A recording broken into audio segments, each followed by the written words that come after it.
તો ભારે વરસાદને લઈને રાજ્યના 20 જિલ્લાઓમાં શાળા કોલેજોમાં રજા જાહેર કરી દેવાઈ છે। 20 જિલ્લાઓમાં શાળા કોલેજોમાં રજા જાહેર કરવામાં આવી છે।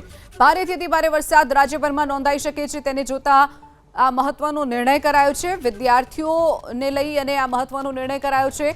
તમામ જે આંગણવાડી છે, શાળા કોલેજો, આઈટીઆઈ તમામમાં રજા જાહેર કરી દેવામાં આવી છે। તો ભારે વરસાદની આગાહીને પગલે શાળાઓમાં રજા જાહેર કરવાની ફરજ પડી છે। અનેક વિસ્તારોમાં ગઈકાલે આપણે જોયું હતું કે સ્કૂલ બસ ફસાવાની ઘટનાઓ બની હતી, વિદ્યાર્થીઓ ફસાયા હતા, વાલીઓ દોડતા થયા હતા। આ તમામ બાબતોને જોતા આજે શાળા કોલેજોમાં રજા જાહેર કરી દેવાઈ છે। સાથે જ આંગણવાડી છે, આઈટીઆઈ છે, અન્ય તમામ જે શૈક્ષણિક સંસ્થાઓ છે તેમાં રજા જાહેર કરવામાં આવી છે। તો કોઈ પણ પ્રકારની હાલાકી વેઠવાનો વારો ન આવે, જીવને જોખમ ન થાય, આ તમામ પરિસ્થિતિઓને ધ્યાનમાં રાખી અને પ્રશાસને આ મહત્વનો નિર્ણય કર્યો છે। 20 જિલ્લાની તમામ જે શાળા કોલેજો છે તેને બંધ રાખવાનો નિર્ણય કરવામાં આવ્યો છે।